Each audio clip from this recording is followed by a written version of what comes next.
Armsad sõbrad, kätte on jõudnud viimane pühapäev enne paastuaega. Juba 3 päeva pärast, tuhkapäeval, algab suur paast ja see tähendab, et täna sellel viimasel pühapäeval enne paastuaega on paslik mõelda sellele, mida see meid ees ootav suur paastuaeg tähendab. Kõigepealt muidugi tähendabki see seda, mida selle nimi ütleb. Me oleme kutsutud millestki loobuma. Miks?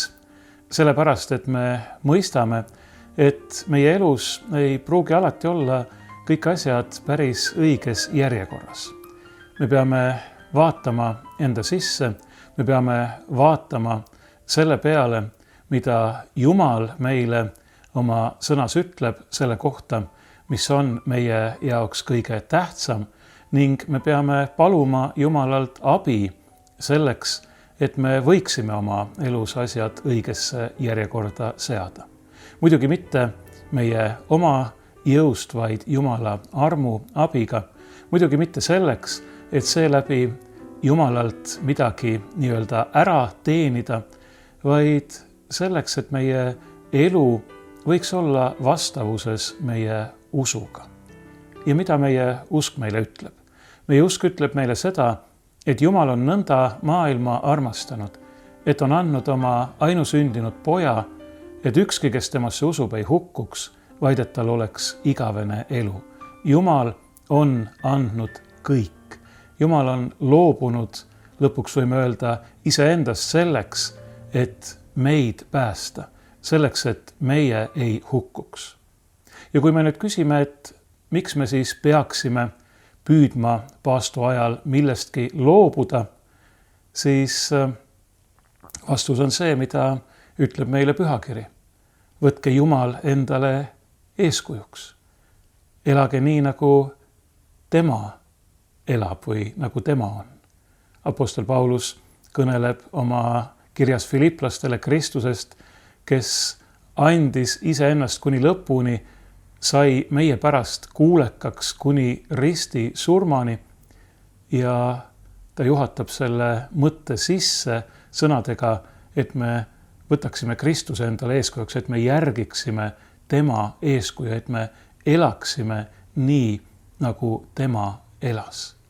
Kui me nüüd paastu ajal millestki loobume, midagi ära anname, siis me peame pidama meeles, et see ei ole mitte midagi sellist nagu siis, kui inimesed näiteks dieeti peavad. Jah, tänapäeval paastumine seondub eeskätt sellega, et inimesed tahavad oma kehakaalu kuidagi korda saada, mõtlevad, et varsti on kevad ja suvi ja tuleb jälle suveriietesse ära mahtuda. Paastuaeg on justkui täiesti omal kohal. Ei, kui me millestki loobume, siis me peaksime seda tegema, nagu ma juba ütlesin, Jumalat eeskujuks võttes. Jumal loobus millestki kõigest meie pärast. See tähendab, kui meie millestki loobume, siis samuti kellegi teise pärast. Ja sellepärast ei piisa lihtsalt sellest, kui sa paastu ajal kulutad vähem raha lõbustustele või toidule või joogile, vaid selle raha, mis sa kokku hoiad, ja tegelikult rohkemgi veel, sest mis loobumine see muidu on, sa peaksid kasutama heategevuseks, kellegi teise heaks, andma kellelegi, kellel ei ole.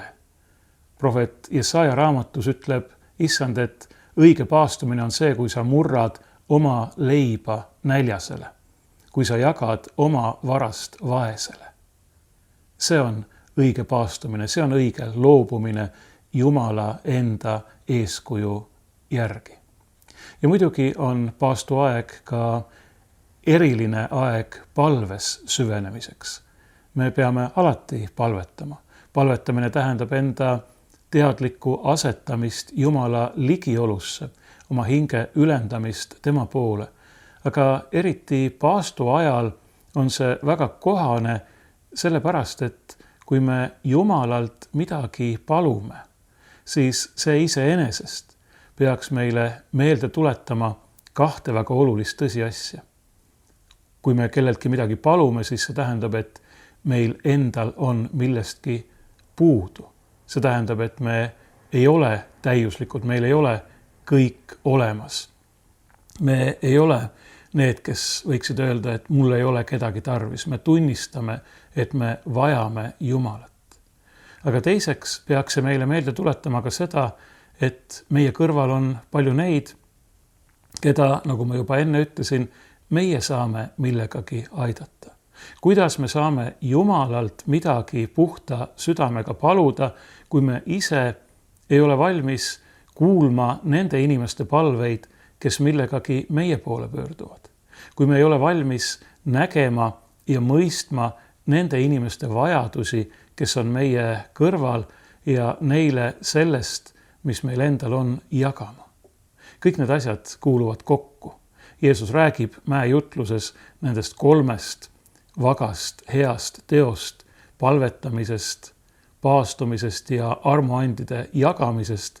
Ja ta ei ütle, et neid ei peaks tegema, vaid ta ütleb, et neid tuleb teha siira ja puhta südamega, ilma silma kirjatsemiseta ja ilma omakasu püüdlikkuseta. Ja see tähendab, et paastuaja üheks eesmärgiks ongi vabastada meid nii palju kui võimalik omakasu püüdlikkusest, isekusest, silmakirjalikkusest. Paastuaeg on väga hea aeg, väga hea meeldetuletus meile igal aastal. Ja see kestab piisavalt kaua selleks, et me jõuaksime selle jooksul midagi ära teha. Nagu ma ütlesin, mitte niivõrd omaenda jõust kui Jumala armu abiga ennast tema kätte usaldades ja just sellest kõneleb meile ka meie tänane epistel. Erinevalt viimaste pühapäevade omast on see seekord üsna lühikene. Me leiame selle apostel Pauluse kirjast Galaatlastele, selle kirja 2. peatükist ja see kõlab nõnda. Ma olen seaduse läbi seadusele surnud, et elada Jumalale. Ma olen ühes Kristusega risti löödud. Nüüd ei ela enam mina, vaid Kristus elab minus. Ja mida ma nüüd elan ihus, seda ma elan usus Jumala pojasse, kes mind on armastanud ja on iseenese loovutanud minu eest. Ma ei taha tühistada Jumala armu, sest kui õigus tuleks seaduse läbi, siis tähendaks see, et Kristus on asjatult surnud. Need on väga olulised salmid pühakirjas. Võime öelda, et nendes on kokku võetud tegelikult apostel Pauluse õpetuse ja see tähendab ka meie kristliku usu kesksed tõed. Ma olen seaduse läbi seadusele surnud, et elada Jumalale. Ma olen ühes Kristusega risti löödud, nüüd ei ela enam mina, vaid Kristus elab minus. See on just see, mida ma tegelikult ennist teile ütlesin, ainult veidi teistmoodi sõnastatuna. Kui ma ütlesin, et me peaksime võtma, ja seda kirjutab samuti apostel Paulus, Jumala endale eeskujuks, me peaksime elama nii, nagu Kristus elas, siis siin ütleb Paulus tegelikult seda sama, ainult veelgi rõhutatumalt. Mina ei elagi enam, meie ei elagi enam, see ei peaks olema enam mitte meie elu, mida me elame, vaid Kristus. Kristus peab saama meie elus nähtavaks. Mitte selleks, ma rõhutan, et midagi Jumalalt ära teenida, vaid selleks, et Jumala armastusele, tema ennast andvale, ohvrimeelsele armastusele vastata ja selle kohaselt elada. Nii et meie kaudu saaks nähtavaks see, mida Paulus nimetab Jumala tarkuseks. Et meie kaudu saaks nähtavaks lunastus, pühitsus, see õnnistus ja arm, mille kinkimiseks kogu maailmale, kogu inimkonnale Jumal läkitas siia oma poja, kes on meie eest surnud, kes on meid armastanud ja iseennast loovutanud meie eest, selleks, et me ei hukkuks, vaid et me võiksime elada igavesti. Kui nüüd vaadata natukene lähemalt neid sõnu, mida me siit epistlist kuulsime, siis ma alustan siit päris algusest. Paulus ütleb, ma olen seaduse läbi seadusele surnud, et elada Jumalale. Mida see tähendab? Kuidas me oleme seaduse läbi seadusele surnud? Seaduse all peab Paulus siin silmas seda, mida me nimetame tavaliselt Moosese seaduseks ehk Vana Testamendi seaduseks. Paulus ei taha sellega öelda, et seadus on mõeldud meie hukkamiseks või surmamiseks. Paulus ei taha siin öelda seda, et seadus on kuidagi halb. See, mida Paulus ütleb, on, et seadus ei ole ega saa olla õndsusvahend või päästevahend. Seaduse läbi me ei saa päästetud, me ei saa õigeks. Miks? Sellepärast, et me ei suuda elada täiuslikult seaduse järgi. Seadus on hea, aga kuna meie eksime pidevalt, siis ei too seadus meile mitte päästet ega õndsust, vaid seadus toob meile hukkamõistmise ja surma. Ma kordan, mitte sellepärast, et seadus oleks halb, vaid sellepärast, et meie eksime seaduse vastu. Ja seda juhtub tegelikult ka siis, kui me mõtleme inimlike seaduste peale ja tihtipeale lausa nii, et me ei teagi nendest seadustest midagi. Küllap te olete kuulnud sellist ütlemist või tõde, et seaduse mitte tundmine ei vabasta vastutusest. Nii see kahjuks on. Kui sa rikud mingit seadust teadmata, et selline seadus on olemas ja kui sind sellelt seaduse rikkumiselt tabatakse, siis sa pead ikkagi vastutama. Aga paraku on muidugi nii, et me tihtipeale rikume ka neid seadusi, mida me väga hästi tunneme. Alates punase tulega üle tee minemisest ja muudest sellistest pisikestest asjadest, kuni kahjuks paljude inimeste puhul ka päris suurte ja raskete asjadeni. Seadus on mõeldud meid aitama, meid juhtima. See sõna, mida heebrea keeles seaduse kohta tarvitatakse, Toora, tähendabki juhtnöör. Me võime seda kujutleda justkui sellise Ariadne lõngana, mis peaks aitama meil leida õiget teed. Aga paraku me ei järgi tihtipeale seda õiget teed, isegi kui me teame, milline see on. Ja nii ei saa seadus meid päästa, vaid seaduse läbi me oleme juba surma mõistetud. Meie ainus võimalus on see, kui meid patuseid õigeks mõistetakse hoolimata sellest, et me oleme pattu teinud. Ja just see on, mida Jumal on meie heaks teinud oma ainusündinud pojas Jeesuses Kristuses. Kõik on pattu teinud ja ilma jäänud Jumala kirkusest. Aga meid kõiki päästetakse Jumala armu läbi Jeesuses Kristuses, kes on saanud meile lepituseks, kui me usaldame ennast tema kätte, kui me laseme ennast Jumalaga temas lepitada, nii nagu apostel Paulus palub või anub oma teises kirjas korintlastele, andke ennast lepitada Jumalaga. Kui me oleme valmis neelama alla oma uhkuse ja tunnistama, et me oleme armu vajavad patused ning uskuma, et Jumal tõepoolest on meile kinkinud oma armu täiuse, oma ainusündinud pojas Jeesuses Kristuses. Kui me laseme temal ennast päästa, temal endast kinni haarata, temal meid välja tõsta sellest hukatusest, millesse me oleme ennast ise oma patu, oma ülekohtu läbi paisanud. Apostel Paulus ütleb siin, et me oleme ühes Kristusega risti löödud. See tähendab, et Kristus on võtnud inimeseks saades omaks meie inimloomuse ja kui tema ainsa õige, puhta ja süütuna sureb patuse surma, saab needuseks meie eest, nii nagu apostel Paulus siinsamas Galaatia kirja järgmises peatükis ütleb, siis on ta võtnud enda peale meie kõikide patu, meie kõikide süü. Jah, me oleme seaduse läbi seadusele juba surnud, juba surma mõistetud. Aga see surma mõistmise otsus viiakse täide või on täide viidud Jeesuses Kristuses. Ja see tähendab, et kui me oleme ühes Kristusega juba risti löödud, siis meid enam ei saa uuesti sellesama süü, sellesama patu eest karistada. Meie karistus on juba kantud. Me oleme vabad, me oleme temas õigeks mõistetud. Aga ainult nii, nagu Paulus siin ütleb, et ei ela enam mina, vaid Kristus elab minus. Need kaks asja käivad lahutamatult koos.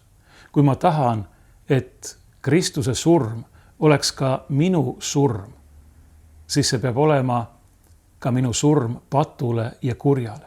Ja see tähendab, et ei ole enam mingit minu oma elu, vaid on Kristuse elu. Ja Kristuse elu ongi see, mida Paulus ütleb, võtke Jumal endale eeskujuks. Elage nii, nagu Kristus elas. Armastage nii, nagu Kristus armastas. Andke ennast nii, nagu Kristus on ennast andnud. See on meie mõistlik Jumala teenistus, nii nagu ta ütleb kirjas roomlastele, et me anname ennast Jumalale elavaks, pühaks ohvriks. Et me tõesti jätame selja taha kõik selle, mis on olnud enne. Ja nüüd ei ela enam mitte meie, vaid Kristus elab minus. Mida ma nüüd elan ihus, seda ma elan usus Jumala pojasse, kes mind on armastanud ja on iseenese loovutanud minu eest. Tegelikult on siin peidus midagi, mida me eestikeelse piiblitõlke järgi koheselt ei näe. Apostel Paulus kasutab siin usust kõneldes omastavat käänet. Mitte sõna-sõnalt tõlkides ma elan usus Jumala pojasse, vaid ma elan Jumala poja usus. Mida see tähendab? See on kahemõtteline väljend, mida võibki tõlkida nii, nagu siin on tõlgitud, ma elan usus Jumala pojasse, ma usun Jumala pojasse, ma usun Jeesusesse Kristusesse, aga seda võib tõlkida ka, ma elan tema usus või õigemini, tema ustavuses, tema usaldusväärsuses. Meie usk võrsub Jumala poja Jeesuse Kristuse ustavusest ja usaldusväärsusest. Usk ei ole mitte meie oma tegu, vaid see on Jumala kingitus meile. Ja selle aluseks, selle lähtepunktiks, allikaks on tema ustavus, tema usaldusväärsus, tema armastus. Ilma selleta ei oleks meil mitte kui midagi. Aga ta on usaldusväärne, ta on ustav. Me saame panna kõik oma lootuse, kõik oma usalduse tema peale. Me võime temasse uskuda täiesti vabalt ja tingimusetult, sest ta ei peta meid, ta ei vea meid alt, ta on andnud kõik meie eest, ta on mind armastanud ja on iseenese loovutanud minu eest. Sõna armastama nii heebrea kui eriti kreeka keeles, see sõna, mida siin kasutatakse, ei tähista mitte meeldivust, mitte kiindumust, see kuulub sinna juurde. Aga siin räägitakse just nimelt ohvrimeelsest, lõpuni minevast, ennast andvast armastusest. Sellisest armastusest, mis ei saa elada ilma armastatuta. Ja muidugi Jumal saaks elada väga hästi ilma meieta. Aga ta on andnud oma poja sellises armastuses meie eest, nagu ta ei saaks elada ilma meieta. Mõelge, mida see tähendab.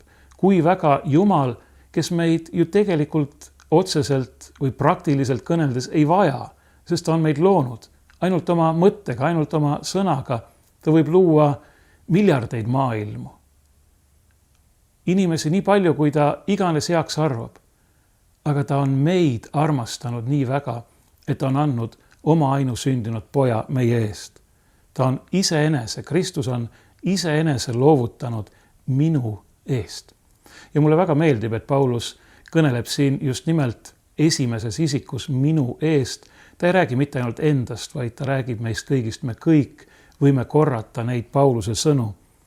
Ma elan usus Jumala pojasse, tema ustavusest, tema usaldusväärsusest, kes mind on armastanud.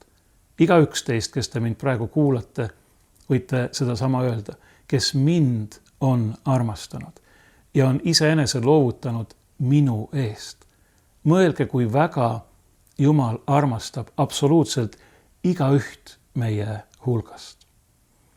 Apostel Paulus ütleb, et ta ei ole mingil juhul nõus seda Jumala armu tühistama. Ta ei ole nõus hakkama rajama ennast jälle seaduse tegudele, arvama, et ta võib ise teha midagi oma hinge õndsuse, oma pääste tagamiseks. Ei, sest kui õigus tuleks seaduse läbi, siis tähendaks see, et Kristus on asjatult surnud. Kui mina ise võiksin saada õigeks Jumala ees ja pärida igavese elu oma tublidusega, oma heade tegudega, seaduse täitmisega, siis ei oleks Kristus ju pidanud surema. Aga Kristus, kes tuletame meelde, on tõeline Jumal ja tõeline inimene ja see tähendab ka teab kõike, suri meie eest, andis ennast meie eest. See tähendab, et tema teab, et meil ei ole mingit muud võimalust. Kui olla surnud, olla risti löödud koos temaga, et elada igavesti koos temaga. Kristus ei ole asjatult surnud. Ta suri, sest see oli hädavajalik, sest et surres inimesena võttis ta enda kanda kogu inimkonna patu, süü, nuhtluse ja needuse ja on oma ülestõusmisega kinkinud kõigile inimestele, kes ta vastu võtavad, võimaluse pärida igavene elu. Jumala arm, Jumala armastus on niivõrd imeline ja niivõrd suur ja mõõtmatu. Ta kingib ennast, on kinkinud ja kingib jätkuvalt ennast meile kuni lõpuni. Ta on iseenda loovutanud meie eest.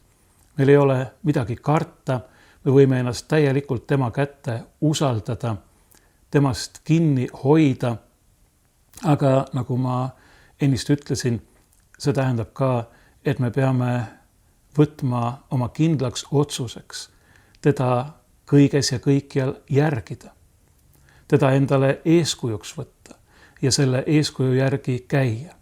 Ja kui ma nüüd tulen tagasi selle juurde, millest ma alustasin, me seisame paastu aja künnisel, siis nüüd on hea aeg, õige hetk küsida, mis see siis on? Mis on see, mis minu elus praegu kõneleb selle vastu, et ma elan Kristuses ja Kristus elab minu sees? Mis on minu elus sellist, mis annab tunnistust mitte Jumala armastusest, vaid vastupidisest? Mis on see, millest ma pean lahti saama, millest ma pean loobuma? Mis on need asjad, mis ma pean oma elus õigesse järjekorda seadma Jumala armu abiga? Ja muidugi ka, mis on see, mida mina saan jagada neile, kes on minu kõrval Jumala enda eeskuju järgides. Ja need ei ole mitte ainult ainelised annid, mida ma saan teistele jagada, vaid veelgi enam vaimulikud annid. Loomulikult ma pean püüdma inimesi aidata kõiges, murdma näljasele leiba ja nõnda edasi. Aga me peaksime paluma endale Jumalalt ka julgust ja head tahet, et me oleksime valmis jagama inimestele seda, mis on kõige olulisem. Ja nimelt oma usku Jeesusesse, Kristusesse, kes on meid armastanud, kes on mind armastanud ja on iseenese loovutanud minu eest. Sest sellega me kingime inimestele meie ümber mitte ainult teatavat leevendust siin praeguses ajalikus elus, vaid me kingime neilegi igavese elu võimaluse. Meie võime osutuda nendeks, kes ühele või teisele inimesele enda kõrval avavad ukse igavesse ellu, Jumala juurde, Jeesuse juurde, et Jeesus võiks olla ka nende päästja. Ta on seda niikuinii, aga et nad seda teaksid ja selle vastu võtaksid, et ka nemad võiksid leida igavese elu ja õnne Jeesuses Kristuses. Ma kordan, paastuaeg on selleks suurepärane aeg. See ei tähenda, et me ei peaks kõike seda tegema ka muudel aegadel, aga paastuaeg tuletab seda meile meelde. Seda, kes me oleme, seda, mis peaks meie elus muutuma, aga veelgi enam seda, kes on Jumal, milline on Jumal, kui väga ta on meid armastanud ja mida kõike on ta meie heaks teinud. Alates meie loomisest kuni meie lunastamiseni, kuni selleni, et ta on kinkinud meile tõesti uue elu Jeesuses Kristuses, elu, mis ulatub siit ajast igavikku.